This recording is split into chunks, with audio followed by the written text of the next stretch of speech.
Vous arrivez à me voir? Vous m'entendez? Écho. C'est flou? Attendez, je vous prête un peu mes lunettes. Là, c'est mieux. Bon, je reprends parce que moi-même, je vois bien flou. Dinguerie! J'étais choquée! Il y a des fissures, pas seulement sur les murs du pays, mais il y a des fissures au sein du parti au pouvoir, le RDPC.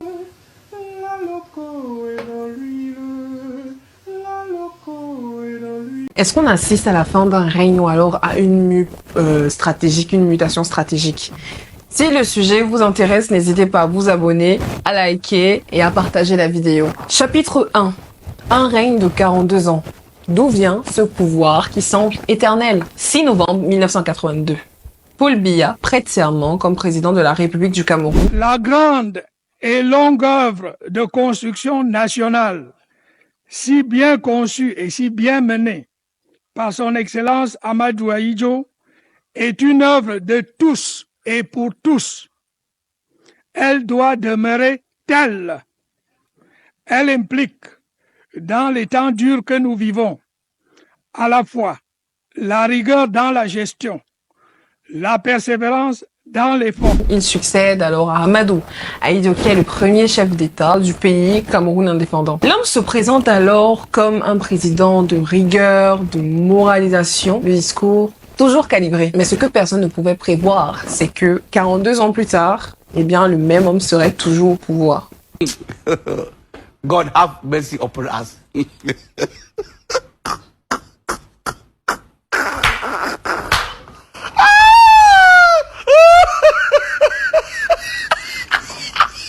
Aujourd'hui, tout le monde le sait, Paul Biya fait partie des doyens du pouvoir dans le monde. Bref, petit rappel historique, le RDPC c'est un héritier du parti unique. Il naît en 1985 à Bamenda lors du fameux congrès où l'Union nationale camerounaise change de nom. Ce changement de nom, ce n'est pas une réforme, c'est une manœuvre de continuité.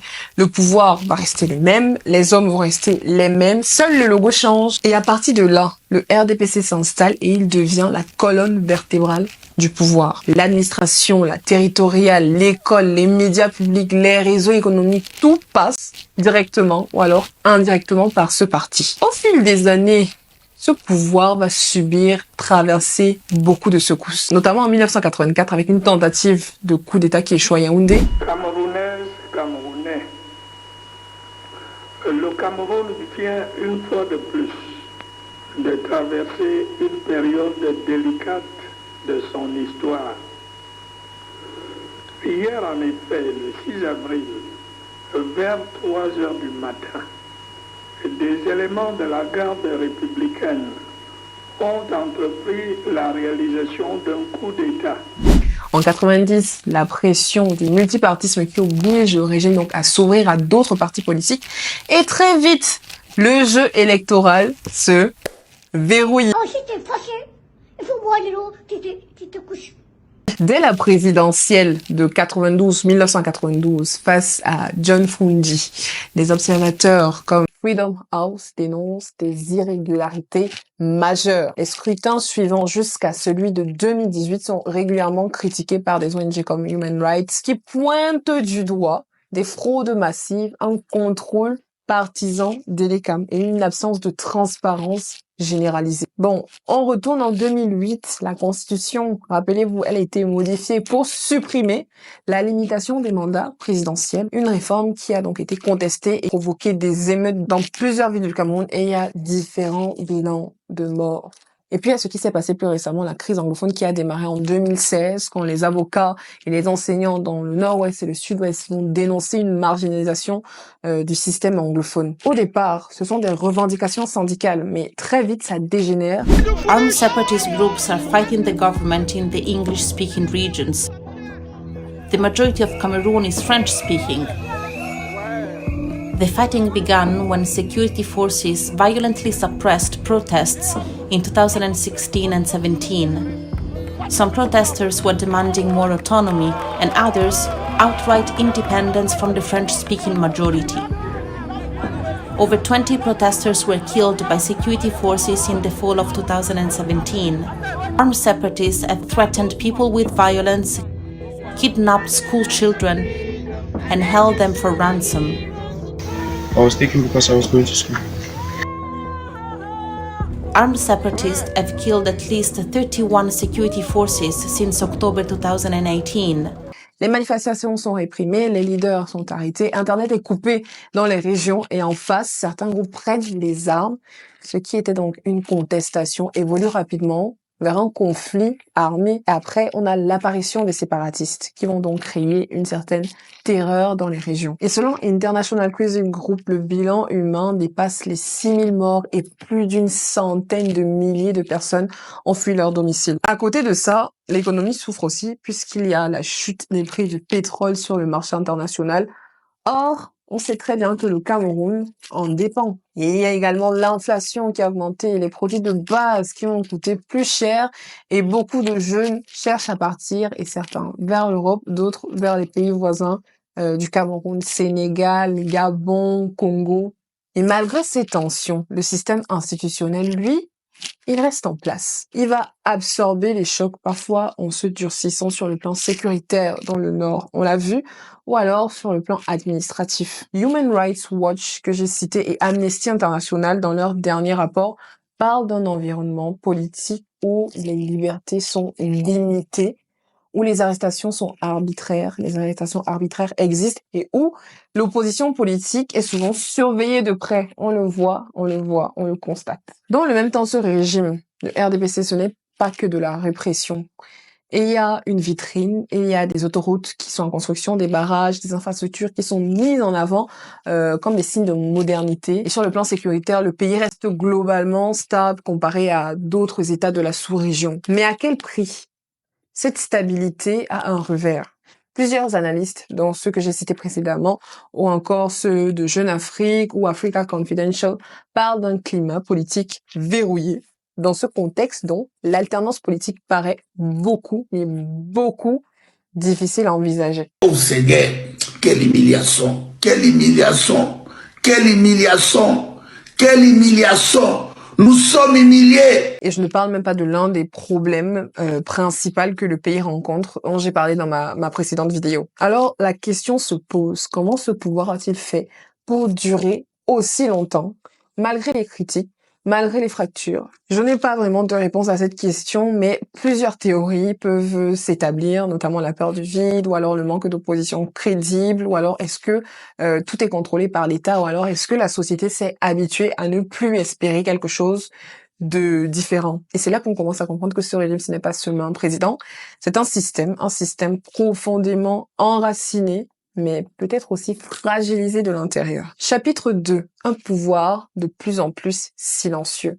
Est-ce que Paul Biya utilise l'absence comme stratégie? Au Cameroun, on le sait, quand le président Paul Biya prend la parole, majoritairement, toute la population va écouter. Mais justement, ça n'arrive plus très souvent. Officiellement, il est toujours là, mais concrètement, sa voix, on ne l'entend presque pas. Et ce silence commence même pas. Continue à faire se poser des questions. Il y a un adage chinois qui dit cho cha cho dans mon mangou ba cho. Ce qui veut dire on ne joue pas. Il faut laisser ça. Prenons quelques exemples. Pendant la crise anglophone, pas de discours de mobilisation ou d'explication. Même chose pendant le scandale Glencore qui a éclaboussé les hauts responsables gouvernementaux. Même chose face à l'inflation ou la crise du logement. Et en janvier 2023, après l'assassinat du journaliste Martinez Zogo, aucune adresse directe du chef de l'État. À la place, ce sont souvent des communiqués du cabinet civil, des prises de parole des ministres ou parfois juste le silence. Pour certains analystes, c'est une manière de rester au-dessus de la mêlée. Vous êtes trop jeune pour me connaître. D'accord. Vous me connaissez? Vous m'avez vu quand je fumais le cigare? Vous parlez de qui là? Pour d'autres, c'est une stratégie d'effacement, de flou, peut-être même une conséquence de l'âge parce qu'il faut rappeler que Paul Biya aujourd'hui, il a plus de 90 ans. Et c'est là que la comparaison avec l'ancien président algérien Bouteflika prend tout son sens, qui a donc été président de 1999 à 2019. Il est aussi devenu très silencieux vers la fin. Lui aussi faisait des apparitions rares. Il ne parlait presque plus jusqu'à ce que la rue se pose des questions et le pousse dehors. En 2019, après l'annonce de sa candidature pour un 5e mandat, là, c'est la débandade. Tout le monde ne voulait plus de lui. Et le résultat, donc, il a été contraint de démissionner sous la pression populaire. Chapitre 3. Fissure au sein du RDPC. Coup de fatigue ou alors manœuvre de repositionnement. Alors, c'est quoi ce remue-ménage à l'intérieur du parti? Ok, on entre dans le vif du sujet. Le RDPC, qui semblait monolithique, commence à craquer. How are you? Je suis français. But how are you? Can you speak in English? Thank you very much. Why are you here tonight? Très bien. Respect du haut England. Adversaire très fort et très respectable sur le terrain. Bon, Issa Chiroma, vous avez entendu parler de ça. Ça a complètement fait le buzz. C'est un pilier du RDPC, l'ancien porte-parole officiel du gouvernement. Il était membre du gouvernement pendant des années. Il a quitté le navire pour se lancer contre le parti avec lequel il a travaillé. Il y a également des cas discrets comme Abdoulaye Nana, qui est président de la section RDPC de Mbéré-Centre dans la région de la Damawa. Il a claqué la porte dernièrement. Vous avez peut-être entendu parler. Et il accuse le RDPC d'avoir échoué à tenir ses promesses de développement local. Et donc, c'est 30 ans de fidélité balayés et ça pèse. Et puis récemment, l'UNDP, l'ancien allié du RDPC, qui semble lui aussi prendre ses distances. Et son leader, Bello Bouba Maïgari, a annoncé sa candidature à la présidentielle de 2025. Pour certains, cette décision n'est pas anodine. Alors, est-ce que c'est un vrai retour en force du parti ou c'est un signal que certains alliés sentent un glissement du centre de gravité politique? Pas envoyer ça en mensonge, ou on prendra, ni on transférera en France, ou on prendra Turquie, décédé. Ah, cet œil. D'autres parlent de manœuvre du RDPC qui lui-même veut brouiller les cartes du jeu et diviser l'opposition. En tout cas, c'est difficile à dire, mais le timing, franchement, ça fait s'interroger. Et du côté de l'extrême nord, on note aussi un autre signal. En mai, on a vu le rassemblement médiatisé intitulé 100 000 jeunes unis derrière Paul Biya, sauf qu'ils sont organisés à la fois par des vrais cadres du parti et selon certaines sources, par des mineurs qui ont été surinstrumentalisés. Bref, on sent des tensions et peut-être même des tractations internes. Bon, il y a aussi le cas de certains jeunes cadres du RDPC qui dénoncent un système trop verrouillé où les anciens gardent encore la main et selon Jeune Afrique, ils disent ne pas avoir leur place dans le cercle de décision. Pour calmer le jeu, le parti aurait donc nommé quelques profils plus jeunes, plus connectés. Mais est-ce que c'est un vrai renouvellement ou juste une vitrine? La question reste ouverte. Et ce n'est pas tout. Il y a également les leaders religieux, rappelez-vous, catholiques, protestants, qui ont publiquement appelé à une transition politique. Certains ont même affirmé qu'un nouveau mandat de Paul Biya ne serait ni soutenable, ni acceptable. Ça, c'est inédit. En 40 ans, c'est inédit. Alors, est-ce qu'on assiste, d'après vous, à une crise d'usure? Ou alors à une reconfiguration secrète du RDPC. Ce que j'observe en tout cas, c'est que le RDPC reste bien implanté, bien enraciné, mais pour la première fois depuis longtemps, il semble qu'ils doivent gérer pas mal de crises internes en tout cas. Chapitre 4, et l'opinion publique. Une parole plus audible n'est pas encore libre. En tout cas, si le pouvoir parle peu, les Camerounais, eux, ils commencent à vraiment, véritablement parler. On voit des blagues circuler avec le visage de Paul Biya, on se moque de son silence, de sa longévité, de la situation du pays, et ce sont surtout les jeunes qui produisent ça, à visage découvert pour certains, mais dans l'anonymat pour d'autres. Parce que même si la parole circule plus facilement, la peur, elle n'a pas totalement disparu. On sent les précautions dans les formules détournées, dans la fameuse phrase qui revient souvent, « Je veux voir mes enfants grandir » et ça en dit long. Et au milieu de tout ça, on observe un autre phénomène, c'est l'augmentation des inscriptions sur les listes électorales. Elles ont augmenté, notamment chez les jeunes. Je ne sais pas trop comment tout le monde pense. Il y en a qui disent que moi je ne compte pas voter, ça ne sert à rien. Moi je vais voter même si ça ne va rien changer. En tout cas, les jeunes veulent participer au débat.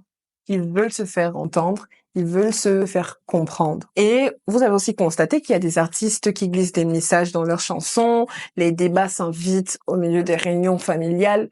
Bon, tout ça ne remplace pas un projet politique structuré, mais c'est un signe que le pays, lui, ne dort pas. Bon, si vous êtes encore là, c'est que le sujet vous parle, alors n'hésitez pas à vous abonner, à partager la vidéo et surtout à laisser vos avis en commentaire, ça aide à nourrir le débat. Chapitre 5, l'international s'impatiente.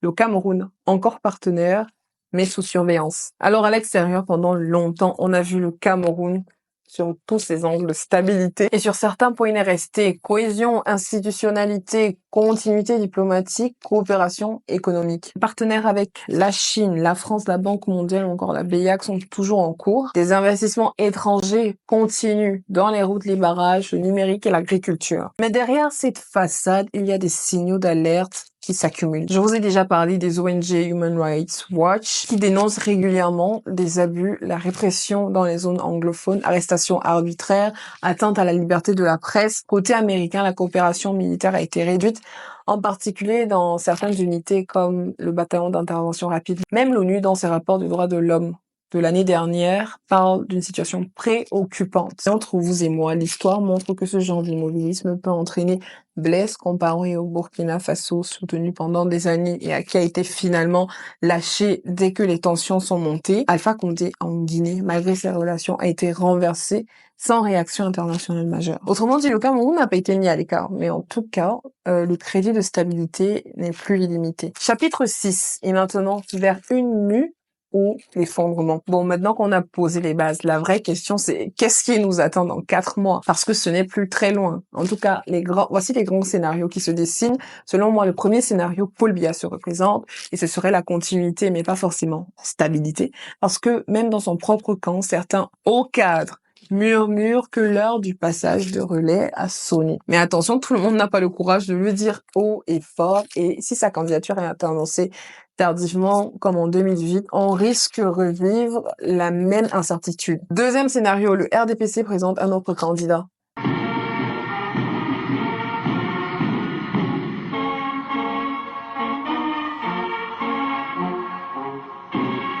Franck Biya, un ministre influent, une nouvelle figure sortie de nulle part, qui est plus connectée avec la jeunesse. Pourquoi pas? Mais attention, il faudra plus qu'un nom, plus qu'un discours. Il faudra une posture, une vraie rupture symbolique avec l'ancien fonctionnement. Sinon, ce sera simplement perçu comme un habillage et les gens, surtout les jeunes, ils ne sont pas dupes. Troisième option, l'opposition arrive à s'unir et propose une alternative. Manger ma banane. Je réagis comme ça parce que ce scénario semble le plus incertain, mais en tout cas, ce n'est pas impossible. Sur le terrain, ça bouge dans les discours, sur les réseaux sociaux, certains leaders gagnent en visibilité. Et le défi, c'est réussir à fédérer et à unifier, montrer bel et bien qu'il y a un autre chemin possible et convaincre une population fatiguée mais pas désintéressée. Puis il y a une quatrième, moins visible, plus lente. Ça ne vient pas du haut, ça ne vient pas d'un parti, mais ça vient d'en bas. Des quartiers, des jeunes qui décrochent, des familles qui ne votent plus, des voix qui ne répondent plus aux appels. Bon, ce n'est pas une sorte de révolution, mais c'est une érosion. Et dans un régime bâti sur l'adhésion, ou du moins l'illusion d'une adhésion, c'est peut-être la menace la plus difficile à contenir. Alors, fin d'un règne ou une mutation, est-ce que le RDPC a-t-il le temps d'envisager le renouvellement interne crédible? Est-ce qu'il est encore figé dans l'androgyne héritage? Est-ce que vous pensez que le RDPC est en perte de vitesse? Est-ce que vous pensez que le président Paul Biya, l'actuel président, va encore présenter sa candidature pour l'élection présidentielle? Et si ce n'est pas lui, ce sera qui? À vous de voir, à vous de rester critique. N'hésitez pas à vous abonner, à commenter, à donner vos avis et à partager la vidéo. Ciao.